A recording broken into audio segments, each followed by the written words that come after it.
Hey guys, today I'm joined with my friend Patrick Myhand, and very excited to have you, Pat.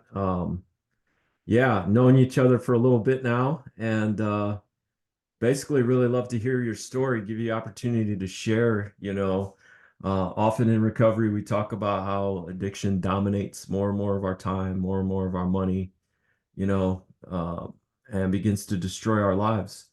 And yeah, however you'd like to share, I'd love to hear your story, Pat. All right. So I guess start with I'm a recovering heroin addict, a recovering methamphetamine addict. To an extent, I uh I can get addicted to anything that brings me instant gratification. Anything that uh anything that makes fills the hole in my heart temporarily. And that's what I was doing for a long time. I was empty on the inside and I was looking for fulfillment in all the wrong places pretty much. Yeah. You know, at You know, when my addiction started to tail out of control, that was the one thing I was lacking was any type of direction. Any I always like to tell people that I had a God-sized hole in my heart that I was trying to fill with everything else except God, because I thought he had it out for me. My idea of who he was and what he was completely skewed by prejudice and by victimhood. I liked victimhood in my addiction quite a bit. I Yeah. liked self-pity. I liked I liked all that stuff. The addictive brain likes to So use, yeah, self-pity and victimhood to give us excuses to continue to use. Yeah. yeah, it definitely does.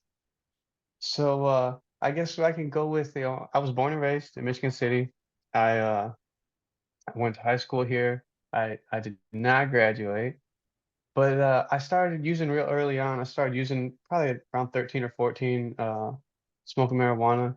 I had an older brother who liked to partake and I wanted to feel a part. I wanted to be closer to him. So that's what I did, and it slowly transpired into drinking. I remember the very first time I drank till I throw up. Like now I can tell people like I was almost instantly an alcoholic and an addict with everything I did. The first time I took pain pills, I took them till I passed out.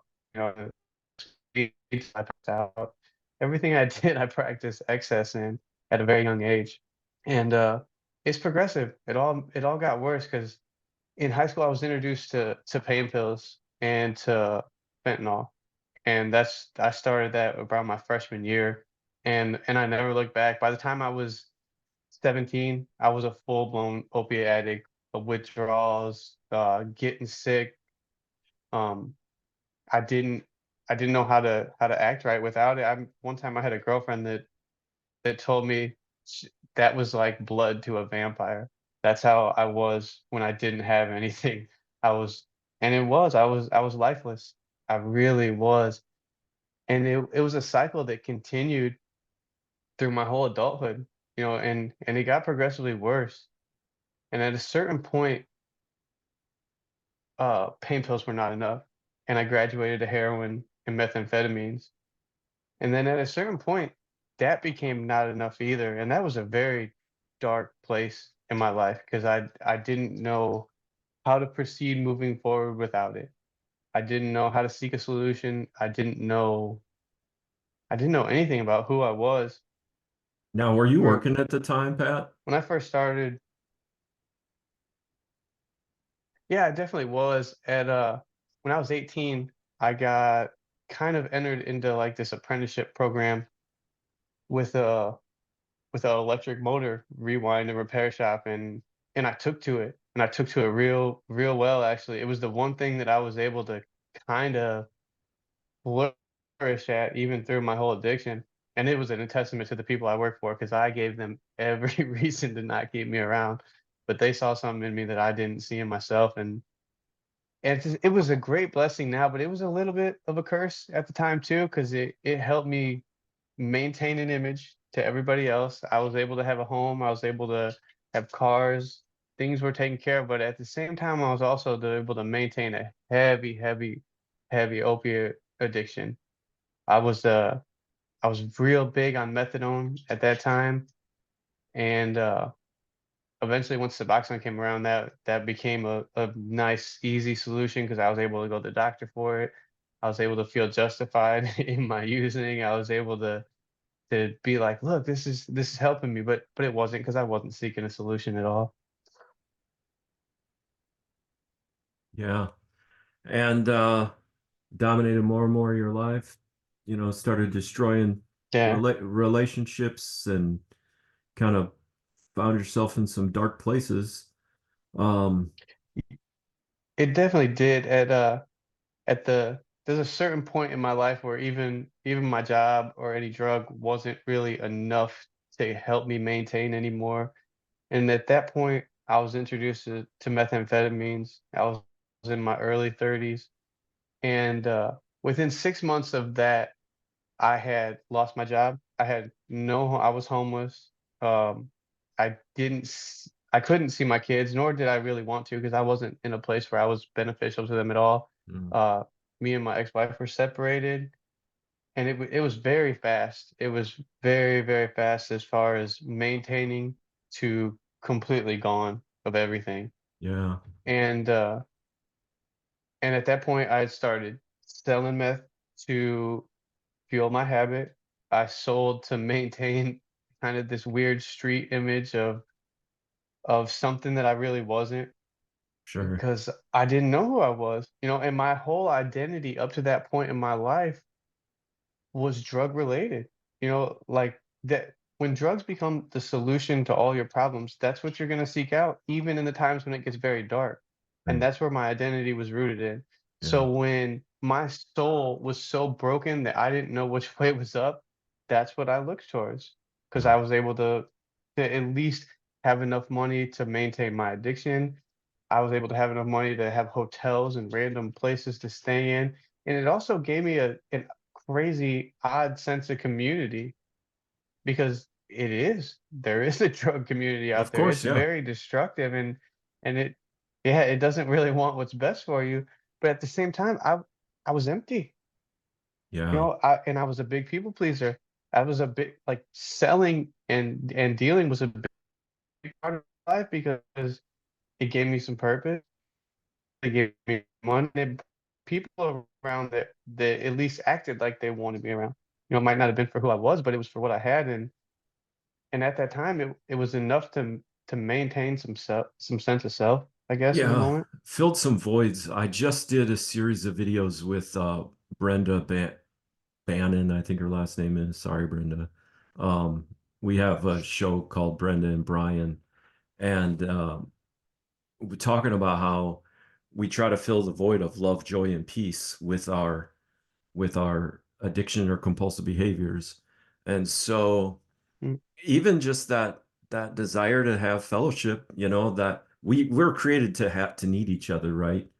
You know, we're social yes, creatures. very much so. And so even that could be filled by the drug and criminal lifestyle.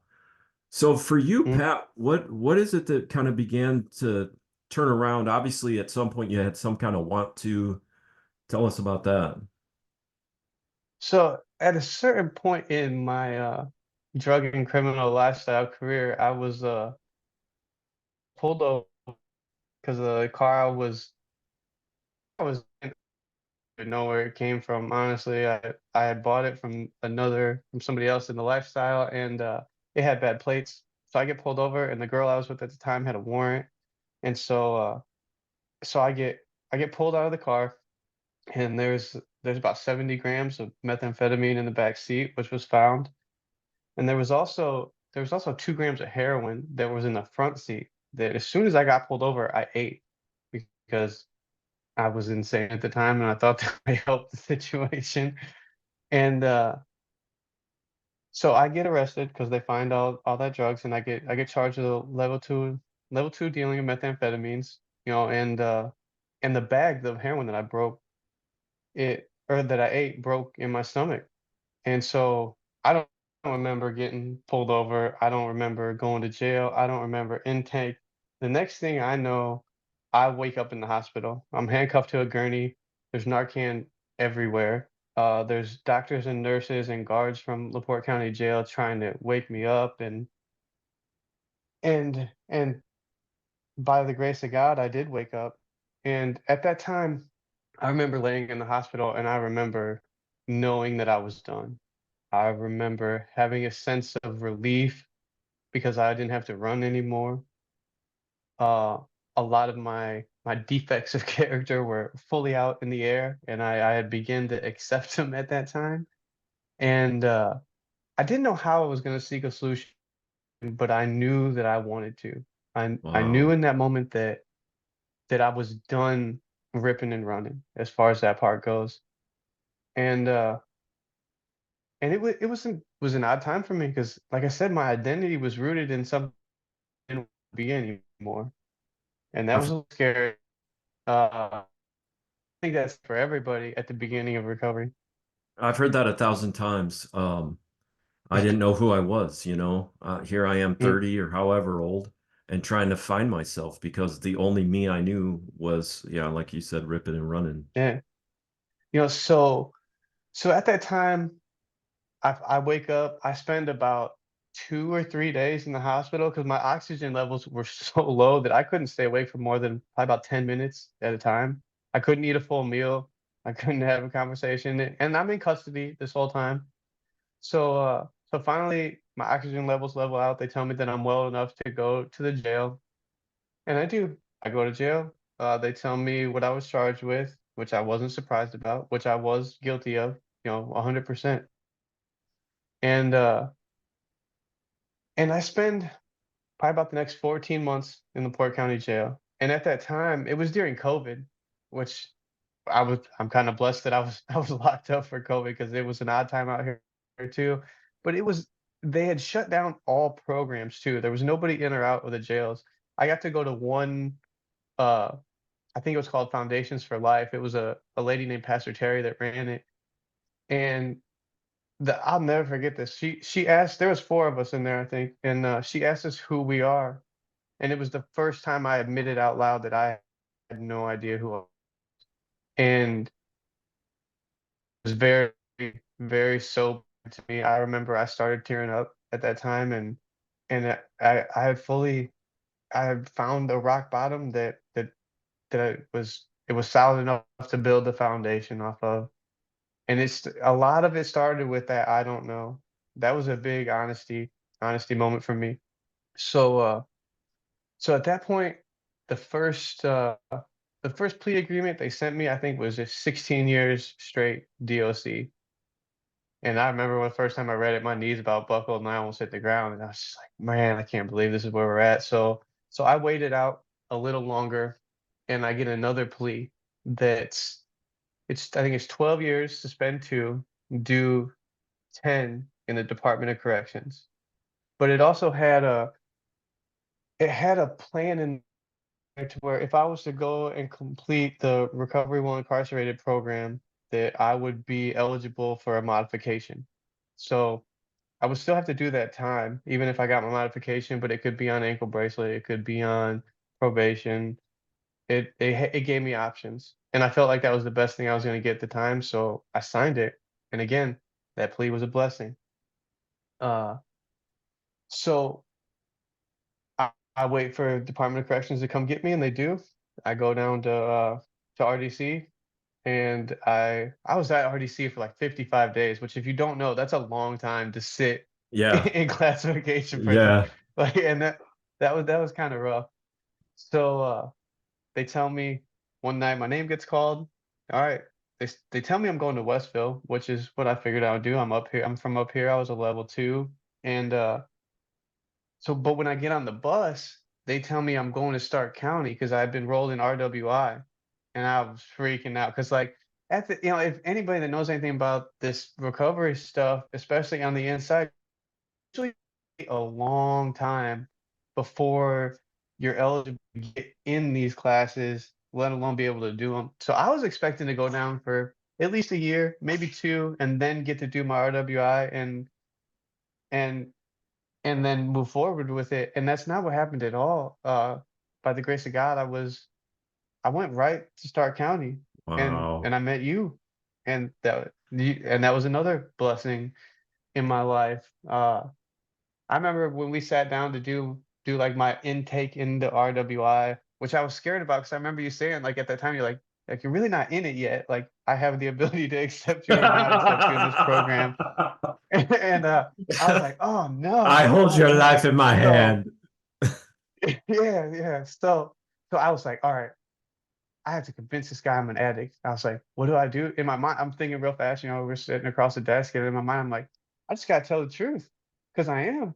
All I gotta do is let him know my story, let him know how I think, and when we sat down and did that intake interview, that was the most honest I had ever been with somebody that I was uncomfortable with, Wow. because like you can, when you're inside, you tell stories and you talk to each other and it's, you're comfortable, but at the same time, like, sitting with you was the first time I put myself out there the most, and I'll Wow. never forget that. Like I did, and that meant. I mean, I remember when I was done, I had to go back to quarantine. Like I felt better. Like it was the first kind of small taste of what honesty and courage feels like in my life, and Wow. that's what I try and practice today. Today I work a 12-step program, which I'm very much involved in. I try and stay transparent with myself and with the people around me. I uh I try and sponsor other people who are looking to get better. I try and be a mentor. I try and be a good member of the community. And it continually takes courage because the self inside me tells me that I'm not worth it and that my story doesn't matter. And I have to fight against inferiority all the time. But the more I fight against it, the easier it gets because it does matter, and I can do great things. I can, and I have been up to this point. It's been a great journey, but I seek a solution all the time, and my solution it's it manifests itself in my life in a lot of different ways. Like I said, I work a 12-step program. I do that a lot. I uh I seek God in all aspects of my life, and that's where the big part of my identity comes from now. I can't take my opinion of myself because I'm not who I used to be. And when I'm trying to be different, the opinion of my higher power is much more important than the people around me and even the opinion I have of myself. Because the higher power that I've adopted in my life is the God of the Bible, and I consider myself to be a Christian. I uh I read a lot out of the New Testament. I read out of books such as A Man Thinketh by James Allen. These are all, let's see, Sermon on the Mount by Emmett Fox. They're all I they all place ideas about how you can think better about yourself so that you can become something better than what you think you are.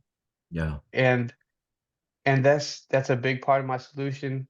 Um, I've found that my ideas, emotions, and attitudes had to be different if I wanted to be different. So I present myself with different ideas. I talk to people who have different attitudes. I I seek out I seek out positivity and I seek out serenity and contentment. And then happiness becomes a side effect of that stuff. Because for me, when I sought out happiness, I associated it with instant gratification. And I had to learn how to disassociate those two. And and that helped out a lot when I realized who I was without God in my life. And then I found out who I can be with God in my life. It set me on a completely different trajectory. It uh it gave me some freedom. I thought the whole time I was out there ripping and running, doing whatever I wanted was freedom. And it wasn't. I became a slave to drink and drug and to a Yeah. lifestyle that hindered me. Yeah. I always tell people I couldn't and wouldn't want to live or be further than about 45 minutes from where my drug dealer was. Like Right. if that's not some type of self-imprisonment, slavery type idea, I don't know what is. Yeah, exactly. Exactly. It definitely is a prison. I'm thinking of my own pornography addiction, and when when you can't go a day, you know, Mm, it's so much just like the chase that we talk about in recovery, your mind is constantly, and here's the truth, you can be as high as you could ever be, but you're still thinking about the next one. Like mm, that's when you know I'm imprisoned. And the same is true anyone who's addicted to this thing, mm. with uh, pornography. Yeah, it's a prison. Patrick, you have been incredible. It's been a blessing to get to know you and, uh, see your story and your success. Um, Maybe in closing, you talked a lot about kind of your living steps 11 and 12, right? You're giving back. Um, and the 12 steps is a huge part of your journey. What are some practical tools that you use now? Maybe some practical tools that you used early on, when the cravings hit, when you're struggling. So, I've noticed that they're gonna hit that as much time as you have under your belt isn't relevant to when Right. cravings hit and when your thinking kind of gets crazy.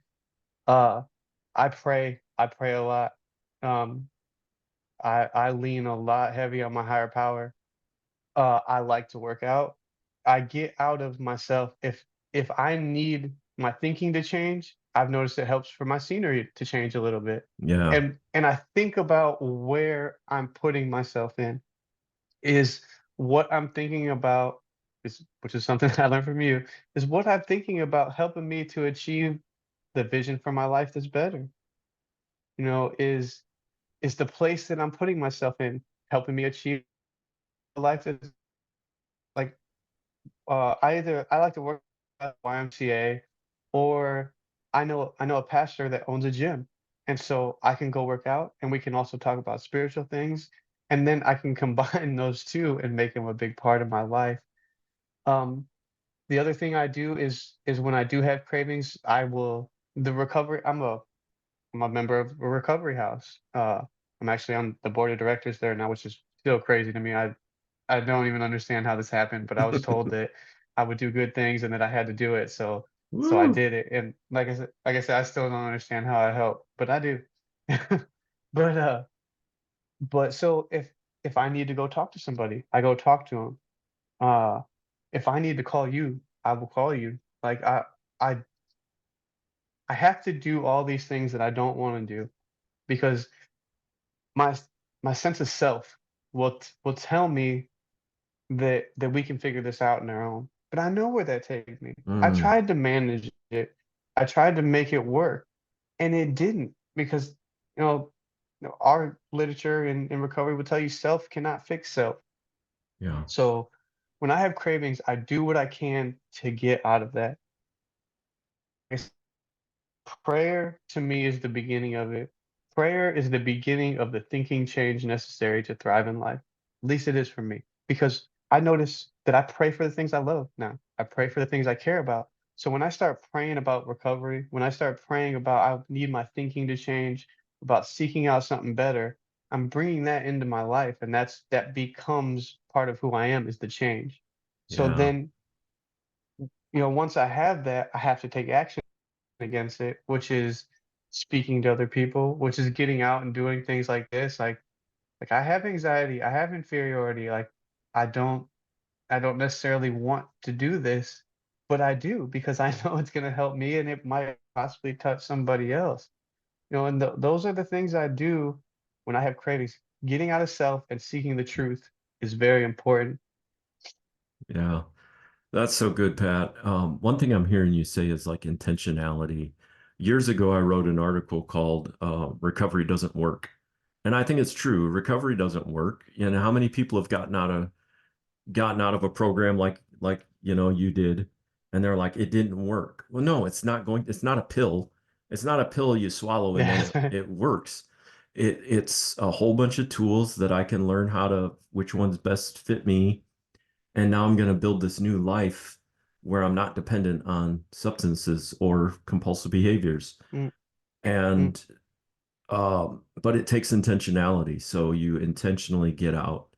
Um, when my depression hits, now I know myself well enough to know yeah, just like you said, I got to change my environment. Get, I don't care how cold it is or snowing or blowing, get outside Mhm. and go for a walk. Um, Pat, I so much appreciate you coming and sharing. I would love to have you again. Um, because yeah, you're a good friend. You're doing the hard work, and I'm so impressed by you. So I want to thank you so much for coming today. Well, thank you for having me. Like I said, I very much love you too. And you, man, I tell people all the time, you were the first angel that God put in my life that I recognized as an angel and sat down and listened to. And it, you've been very instrumental about me getting where I'm at. I quote what you've taught me at least 5 times a week to other people. And that's how this thing works, man. We got to pass it along. Yeah, We that's so got to good, Pat. get, Because yeah. like I always say, my mentor, Pastor Ed Bontrager, I always say like anything good that I say, I stole from him. And so, but what a blessing. And I like how you kept pointing it back to God. Like ultimately it's God. You know, God's blessed me, and now I'm trying to use what I've got to bless others. And now you're doing the same thing. And, together we're trying to make the world a little better place. Well, Pat, I love you too, brother. It's so good to be with you guys. As always, I love you. God bless you. And until next time, be well.